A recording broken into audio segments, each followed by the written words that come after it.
Picture yourself in the beating heart of Renaissance Rome, the year 1502. Within the Vatican's marble corridors, the air is thick with the perfume of roasted peacock, spiced wine, and that sharper undertone, the metallic tang of power. A grand wedding unfolds, a union of staggering political weight, though love plays no part in it.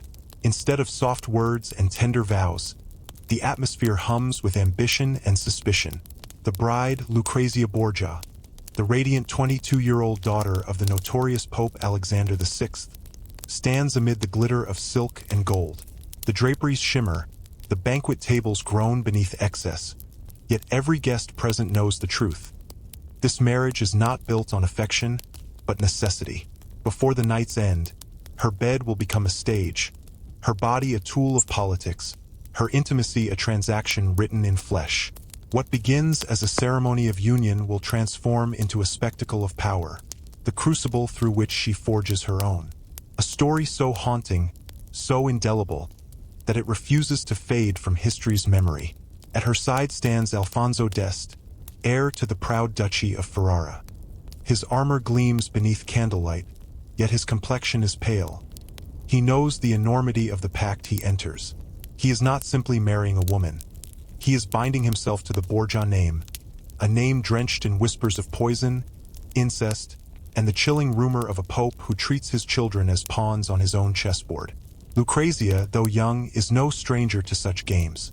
Twice wed, twice abandoned, she has lived beneath the gaze of scandal her entire life. Some call her the innocent victim of her family's ruthless ascent, others a calculating participant in its schemes. Tonight, she wears a gown woven from cloth of gold, pearls sewn like frozen tears across her chest, and she smiles with a serenity learned from survival. The smile of one who knows every glance is a judgment. This alliance is vital. The Borgias, Spaniards still viewed as interlopers in Rome, crave legitimacy.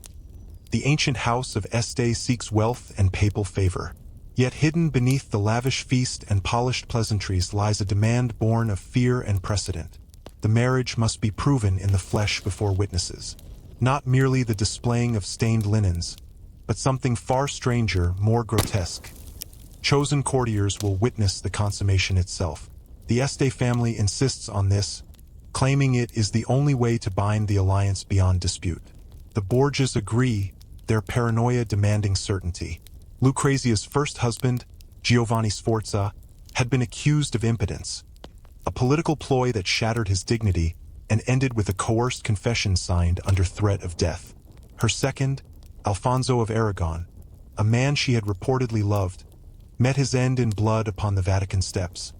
His murder widely attributed to her father and her brother Cesare. Now, with Alfonso d'Este, there can be no shadow of deceit, no rumor of impotence or fraud, only proof that cannot be denied. When the feasting finally fades, after the dancers have twirled and poets have exhausted their verse, the couple is not led to a private chamber, but to a stage-dressed bedchamber veiled in heavy velvet. Curtains are drawn back just enough for the chosen witnesses to see. A priest mutters his blessing. Courtiers avert their eyes yet dare not leave. And so a marriage is made not through affection but observation.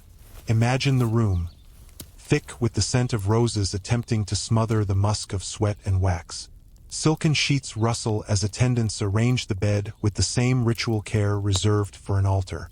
Alfonso, nervous, dutiful, plays his part beneath the eyes of history. Lucrezia, luminous and unflinching, her golden hair braided like a crown, meets the gaze of her unseen audience with quiet defiance. What follows is not passion but performance, a clinical ritual repeated not once, but 3 times before the night is done. Why 3? The question has rippled through centuries. Some claim it was a merciless legal safeguard. If one act could be doubted, 3 could not. Others whisper it was a fertility rite, a superstitious echo of pagan belief meant to ensure heirs. Still others believe it was pure arrogance, Ferrara's way of demonstrating supremacy over the infamous Borgias. Whatever the motive, the ritual seared itself into the memory of Europe. Yet from this humiliation, Lucrezia did not crumble. She did not retreat or cower. Instead, she rose, smiling, composed, wielding grace as her weapon. In the days that followed, she charmed her new in-laws, penned letters dripping with wit and diplomacy, and began to weave her influence within the Este court.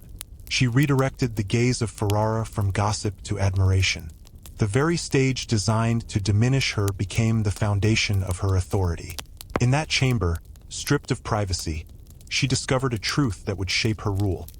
Humiliation, when endured with poise, can be transformed into power.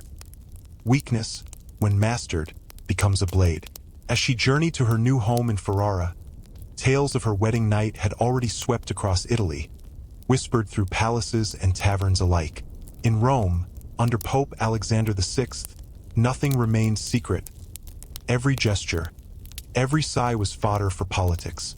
But Ferrara was a subtler world, one draped in culture and humanism, where scholars debated Aristotle and artists painted frescoes that still catch the light of immortality. Yet beneath its civility, intrigue coiled like a serpent. Lucrezia knew she was not merely Alfonso d'Este's wife. She was the living embodiment of her family's legacy, carrying both its curse and its crown. The whispers followed her like a second shadow, tales of poison vials concealed within jeweled rings, of Cesari's unseen hand guiding the quiet murders that stained Rome's marble halls, of annulments wrapped in scandal and husbands who met untimely deaths. Lucrezia carried it all, every rumor, every suspicion, like invisible luggage into her new life in Ferrara. Yet what astonished those who watched her was not her guilt or innocence, but her composure. She did not hide. She did not flinch. She turned the scrutiny into theater.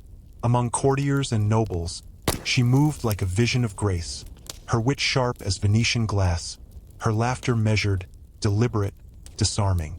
Her generosity became a form of diplomacy. Silks, jewels, and favors woven into a quiet web of allegiance. Each gift was a promise, each gesture a calculated step in the intricate dance of survival. And when the inevitable whispers of her infamous wedding night surfaced, the public spectacle that once sought to define her, she met them with unnerving serenity. Her gaze seemed to say, "You have seen my humiliation. Now watch what I become." In Ferrara, she transformed scandal into splendor. Her patronage of the arts became her armor, her stage. Chroniclers recorded her grand banquets, feasts of impossible beauty where sugar was sculpted into mythic beasts, candied fruits gleamed like gems, and even peacocks arrived gilded in gold leaf. These were not mere entertainments. They were declarations.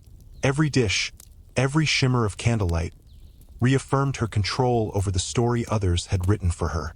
She corresponded with Pietro Bembo, one of Italy's most eloquent poets, their letters steeped in longing and lyrical restraint, a dance between intellect and intimacy. Whether theirs was love or performance hardly mattered. What endured was the image. Lucrezia as muse, as strategist, as patron saint of reinvention. Her influence seeping beyond politics into the living fabric of Renaissance art and culture. But behind the luminous facade, shadows lingered. Her letters reveal a loneliness too delicate to confess aloud. A hunger for trust in a world where every gaze was a judgment, every ally an audience. Did she ever curse the Este family for orchestrating her humiliation? Did she dream of a life untouched by alliances and childbirth charts? History offers no confession, only the paradox that she became. The same bed that once stripped her of dignity became the throne from which she ruled. As the years passed, the performance evolved. The woman once paraded as a pawn emerged as power itself. When Alfonso rode to war, it was Lucrezia who governed Ferrara, issuing decrees, quelling unrest, preserving the duchy through intellect, not intimidation. In 1509, as French forces threatened the city, it was she who wielded diplomacy like a blade, tempering invasions through papal influence and relentless cunning. Her pen, not her sword, defended Ferrara. Yet even in power, her body remained currency. Every child born a renewed claim to legitimacy, every birth a consolidation of authority. She bore 10 children. Each one tethered her closer to respect. In time, her people called her La Buona Duchessa, the Good Duchess. Imagine that. The same woman once accused of murder and incest, now revered as a mother to her people. Forgotten history reduces her to villainy, but Ferrara remembered her differently, not as the Pope's daughter, nor Cesari's sister, but as their own sovereign, both feared and beloved. She died in 1519, at just 39, her body frail from childbirth, her legacy already etched in the city's stone. As mourners flooded the streets, they did not whisper of sin or scandal. They wept for a duchess who had turned shame into sovereignty. And so the paradox endures. The wedding bed that once displayed her humiliation became the altar of her power. She transformed degradation into dominion, spectacle into strategy, weakness into legend. From pawn to duchess, from object to architect of her fate, Lucrezia Borgia stands as proof that in a world built on spectacle, true control does not come from being unseen, but from mastering the gaze itself.